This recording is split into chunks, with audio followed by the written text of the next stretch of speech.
नमस्कार, मैं हूं संजय शर्मा। आप देख रहे हैं 4PM गुजरात। पूरे देश की मीडिया गुजरात लॉबी के चरणों में लौट गई है। चैनलों पर हिंदू मुसलमान के फसाद दिखाए जा रहे हैं, नफरत पैदा की जा रही है। ऐसे में अगर कोई संस्थान, कोई मीडिया सरकार की आंखों में आंखें डालकर सवाल पूछता है तो उसका क्या हाल किया जाता है, ये इस रिपोर्ट में है। ध्यान से सुनिएगा और दोस्तों तक जरूर भेजिएगा। एक बुजुर्ग पत्रकार 70 साल की उम्र पार, महीनों जेल में। उसका कसूर, उसने सरकार से सवाल पूछे थे और अब दिल्ली हाई कोर्ट ने कहा यह सब झूठ था, यह कानून का घोर दुरुपयोग था, यह स्वतंत्र पत्रकारिता पर मनमाना हमला था। ये मेरे शब्द नहीं है, ये किसी विपक्ष के नेता के शब्द भी नहीं है, ये एक जज के शब्द है। आज हम बात करेंगे उस पूरी कहानी की जिसमें एक सरकार ने कानून को हथियार बनाया, एक मीडिया संस्थान को तबाह किया, दर्जनों पत्रकारों की जिंदगी बर्बाद की और अदालत ने कहा यह सब गलत था। चलिए शुरू करते हैं और सारी बातें साझा करते हैं। पहले समझते हैं कि यह संस्थान न्यूज क्लिक था क्या, क्योंकि जब यह सब हुआ 2023 में, तब कुछ चैनलों ने इतनी बेशर्मी से इसको देशद्रोही, चीनी एजेंट, प्रोपेगेंडा चलाना शुरू किया कि लोगों को जानने का मौका ही नहीं मिला कि असल में यह संस्थान करता क्या था। बहुत समस्या हुई। मेरे मित्र, मेरा छोटा भाई अविसार शर्मा, उसके यहाँ छापा पड़ा, उसके यहाँ रेड हुई, क्योंकि वो न्यूज क्लिक पे कोई शो करता था। तो ये संस्थान करता क्या था, मैं आपको बताता हूँ। न्यूज क्लिक एक डिजिटल न्यूज पोर्टल था। इसे बनाया था प्रवीर पुरकायस्थ ने। वो कोई नए पत्रकार नहीं थे, वो एक वैज्ञानिक हैं, लेखक हैं और दशकों से विज्ञान और तकनीक पर लिखते रहे। उन्होंने न्यूज क्लिक को एक ऐसे मंच के रूप में बनाया जो मजदूरों की बात करे, किसानों की बात करे, उन लोगों की बात करें जिनकी बात मुख्य धारा का कारपोरेट मीडिया नहीं करता, दलाल गोदी मीडिया नहीं करता। न्यूज क्लिक ने क्या किया?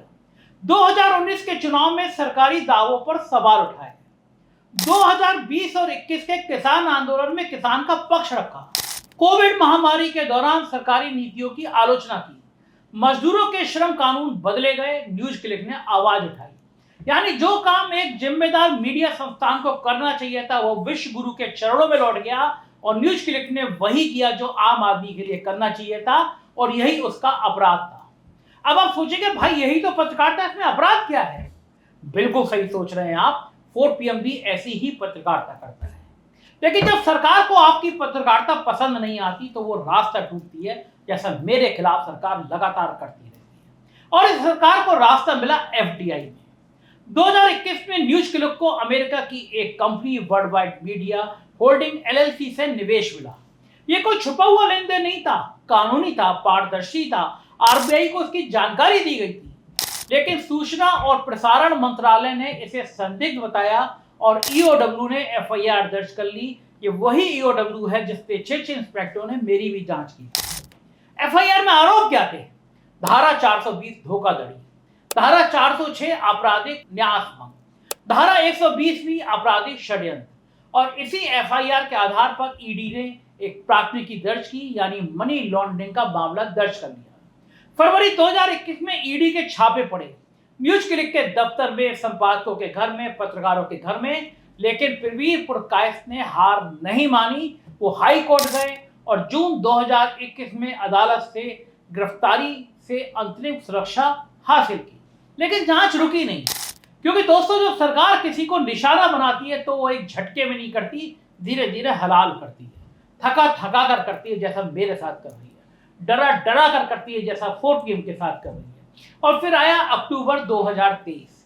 3 अक्टूबर 2023 दिल्ली पुलिस की स्पेशल सेल, वही जो आतंकवादियों के खिलाफ कार्रवाई करती है, निकलती है, एक साथ निकली। कहां पर? 88 जगह पर एक साथ दिल्ली में और देश के 7 राज्यों में। किसके घर?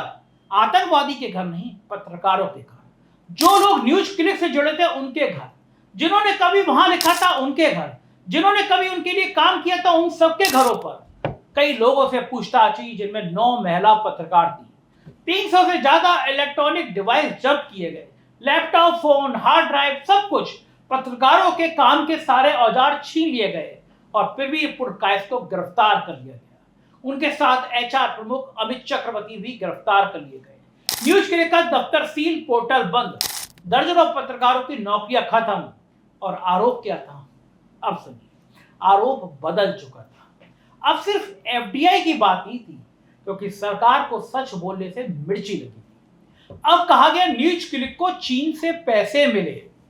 यह भारत को संप्रभुता को कमजोर करने की साजिश थी और इसी आधार पर यूएपीए कानून लगा दिया गया, अनलॉफुल एक्टिविटी प्रिविलेशन एक्ट। वो कानून जो आतंकवाद और गंभीर राष्ट्रीय सुरक्षा मामलों के लिए बनाया गया था, एक पत्रकार पर लगा दिया गया था। दोस्तों, एक पर लुकिए, क्या आपको लगता है ये सब अचानक हुआ? क्या ये एक महज जांच थी? ये एक संदेश था हर उस पत्रकार को, हर उस संपादक को, हर उस मीडिया संस्थान को कि अगर तुमने सवाल पूछे तो हाल तुम्हारा भी यही होगा। और जब ये छापे पड़े तो कुछ टीवी चैनल तैयार बैठे थे, जैसे उन्हें पहले से सब पता हो। ब्रेकिंग न्यूज, न्यूज क्लिक चीन का दलाल, ब्रेकिंग न्यूज पृथ्वी पुरकायस्थ देशद्रोही, ब्रेकिंग न्यूज न्यूज क्लिक को मिले करोड़ों चीन से।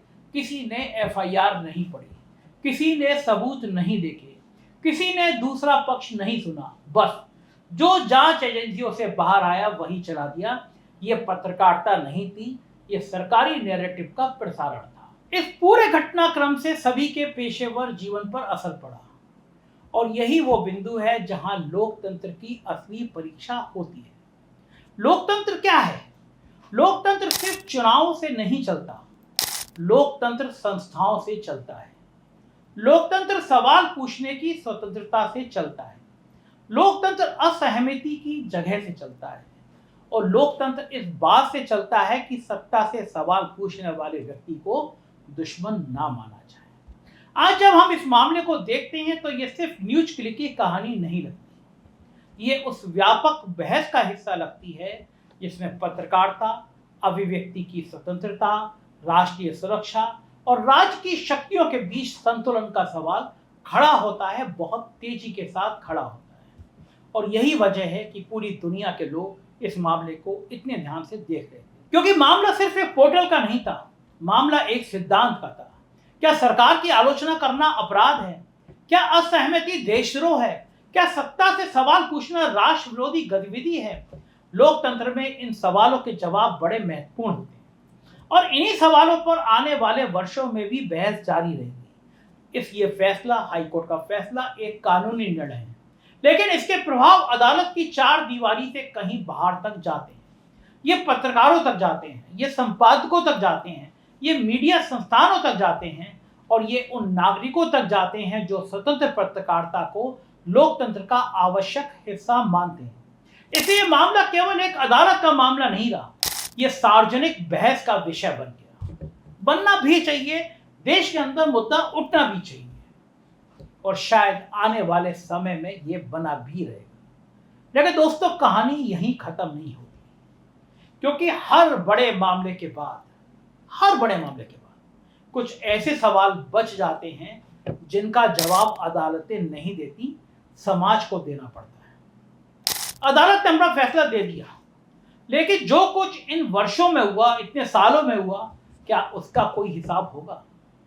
क्या उन लोगों से कोई सवाल पूछा जाएगा जिन्होंने जांच शुरू की, उनको दंडित किया जाएगा? क्या उन अधिकारियों को जेल भेजा जाएगा जिन्होंने इतने गंभीर झूठे आरोप लगाए? क्या उन लोगों से पूछा जाएगा जिन्होंने बिना किसी अंतिम न्यायिक निष्कर्ष के किसी व्यक्ति को सार्वजनिक रूप से दोषी साबित करने की कोशिश की? एक ऐसे सवाल है जिन पर लोकतंत्र में चर्चा होनी चाहिए, बिल्कुल होनी चाहिए, क्योंकि कानून का उद्देश्य न्याय है और न्याय केवल अंतिम फैसले का नाम नहीं है, न्याय प्रक्रिया का भी नाम है। यदि प्रक्रिया ही किसी व्यक्ति को वर्षों तक परेशान करती रहे तो उस पर भी चर्चा होनी ही चाहिए। दोस्तों, इस पूरे मामले ने एक और चीज स्पष्ट कर दी, पत्रकारिता का काम आसान नहीं है।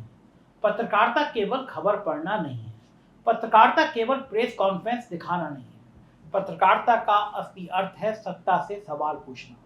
सरकार कोई भी हो, दल कोई भी हो, विचारधारा कोई भी हो, यदि पत्रकार सवाल पूछना छोड़ दे तो वो पत्रकार रह नहीं जाता, गोदी मीडिया बन जाता है, विश्व गुरु के चरणों में लेट जाता है। यही समाज सवाल पूछने वालों के साथ खड़ा होना छोड़ दे तो लोकतंत्र कमजोर होने लगता है। इसलिए दुनिया के हर लोकतांत्रिक देश में स्वतंत्र मीडिया को महत्वपूर्ण माना जाता है। मीडिया की आलोचना हो सकती है, मीडिया से भी गलतियां हो सकती हैं, आपको किसी भी पत्रकार से असहमति हो सकती है, लेकिन इन सब का जवाब कानून के दायरे में ही होना चाहिए। सवालों का जवाब सवालों से ही दिया जाना चाहिए, तथ्यों का जवाब तथ्यों से ही दिया जाना चाहिए, बहस का जवाब बहस से ही दिया जाना चाहिए, क्योंकि लोकतंत्र की खूबसूरती यही है। अब एक और बहुत महत्वपूर्ण बात, इस मामले ने हमें यह भी याद दिलाया कि अदालत लोकतंत्र की एक बहुत महत्वपूर्ण संस्था है। जब कार्यपालिका और नागरिक के बीच विवाद होता है, तब अदालत ही वो जगह होती है जहां दोनों पक्ष अपनी अपनी बात रखते हैं, और इसलिए न्यायपालिका की स्वतंत्रता लोकतंत्र के लिए अत्यंत आवश्यक है। आज जो भी निष्कर्ष सामने आया है वो एक न्यायिक प्रक्रिया के बाद ही आया है, अदालत से ही आया है, और यही लोकतंत्र की असली ताकत है। दोस्तों, इतिहास गवाह है कि दुनिया के लगभग हर लोकतंत्र में ऐसे दौर आए जब तानाशाह आए और पत्रकारों पर दबाव पड़ा, जब मीडिया संस्थानों को कठिनाइयों का सामना करना पड़ा, जब सवाल पूछने वालों को निशाना बनाया गया।